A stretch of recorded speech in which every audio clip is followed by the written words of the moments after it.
తన కార్యకర్త అక్కడికి వచ్చిన వాళ్ళు వైఎస్ఆర్ కాంగ్రెస్ పార్టీ కార్యకర్తలే ఉంటారు. అటువంటిది తన కార్యకర్త కారు కింద పడి చనిపోతే దిగి ఎలా ఉందో చూసి హాస్పిటల్కి పంపించుంటే అతను బతికుండేవాడు. ఇంకొక ఇద్దరు ప్రాణాలు కాపాడే పరిస్థితి ఉండను. ఎంత అమానుషం అంటే అతనికి మరి రూల్ తెలియదా, పరిస్థితులు అర్థం కావా? నాకైతే నేనే ముందు అనేటటువంటి విధానంతో వెళ్ళేటటువంటి స్వభావం కలిగేటటువంటి జగన్మోహన్ రెడ్డి ఒక హార్ట్ అటాక్ వచ్చినటువంటి పేషెంట్ని అంబులెన్స్లో తీసుకెళ్తుంటే అంబులెన్స్ను కూడా గుర్తించకుండా, దారి ఇవ్వకుండా అమానుషంగా ఈ అరాచక శక్తులు వ్యవహరించినటువంటి తీరులో ఒక అమాయక ప్రాణి, చాలా చిన్న వయసు పాపం, అతను చనిపోయినటువంటి పరిస్థితి. మరి ఇటువంటి పరిస్థితుల్లో తిరిగి అతను చెప్తాడు ఇవాళ, అబ్బాయి నేను 10 లక్షల రూపాయలు ఇచ్చేశాను, నాకు తెలియలేదు అంటే అతను చనిపోయాడని తెలియలేదా, కారు ఎక్కలేదని తెలియలేదా? నీ వెహికల్ కింద పడ్డాడని ఒప్పుకుంటున్నావు, 10 లక్షల రూపాయలు నువ్వు కాంపెన్సేషన్ ఇచ్చేస్తే సరిపోయిందా?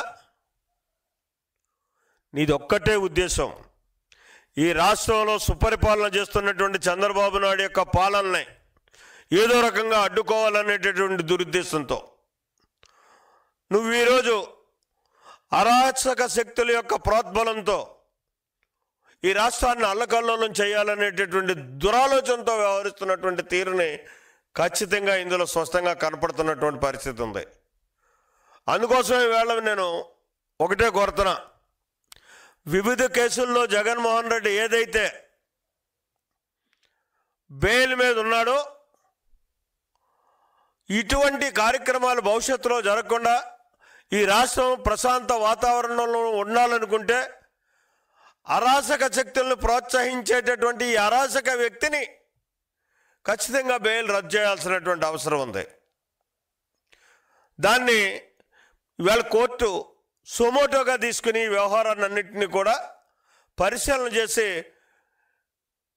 అతను బెయిల్, జగన్మోహన్ రెడ్డి బెయిల్ మాత్రం రద్దు చేయాలని చెప్పేసి డిమాండ్ చేస్తున్నాను. అంతేకాకుండా ప్రజాస్వామ్యవాదులు ఇవాళ గలవెత్తవలసినటువంటి అవసరం ఉంది, బాధ్యత తీసుకోవాల్సినటువంటి అవసరం ఉంది. ఇటువంటి అరాచకం ఈ రాష్ట్రంలో జరగకుండా చూసుకోవాల్సినటువంటి బాధ్యత ప్రజాస్వామ్యవాదుల మీద ఉంది.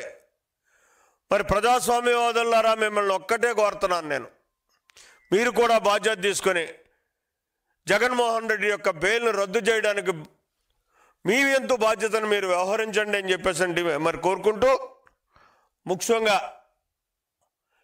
ఇవాళ జగన్మోహన్ రెడ్డి ఒక సమర్థవంతమైనటువంటి పాలనతో మా నాయకుడు చంద్రబాబు నాయుడు గారు కూటమి ప్రభుత్వాన్ని నడిపించుకుంటూ ముందుకెళ్తున్నాడు. నువ్వు ఎన్ని కుయ్యెత్తలేసినా, ఎన్ని అరాచకాలు సృష్టించినా నీకు మళ్ళీ పుట్టగతులు ఉండవు, ఇంకా అధపతాళానికి వెళ్ళిపోయేటటువంటి పరిస్థితి ఉంటుంది. నీ భయాందోళన సృష్టించాలనేటటువంటి విధానంతో నువ్వు చేస్తున్నటువంటి ఈ కార్యక్రమాలన్నింటిలోనే ఎవరు తెలుగుదేశం పార్టీ కార్యకర్తలు కానీ, జనసేన కార్యకర్తలు కానీ, బీజేపీ కార్యకర్తలు కానీ జడిసేటటువంటి పరిస్థితి లేదు. అయిపోయింది ఆ కార్యక్రమాలు. నువ్వు అధికారాన్ని ఏ రకంగా అయితే శవ రాజకీయాలతో నీ అధికారం తెచ్చుకున్నావు, మళ్ళీ ఇవాళ అదే శవ రాజకీయాలతోటి రాష్ట్రంలో అరాచకాన్ని సృష్టించి మళ్ళీ అధికారంలోకి రావాలని చూస్తున్నటువంటి పరిస్థితి ఉంది. అవి సాగేటటువంటి పరిస్థితుల్లో తొందరలోనే నిన్ను నియంత్రించేటటువంటి రోజు రాబోతుంది. ఖచ్చితంగా ఇక్కడ కోర్టు మాత్రం ఖచ్చితంగా సుమోటోగా ఈ కార్యక్రమాన్ని తీసుకొని అతను వివిధ కేసుల్లో, అందులో ఆర్థిక నేరస్తుల్లో ఆర్థిక నేరగాడుగా ఉన్నటువంటి జగన్మోహన్ రెడ్డి బెయిల్ని రద్దు చేయాలని చెప్పేసి నేను డిమాండ్ చేస్తున్నాను.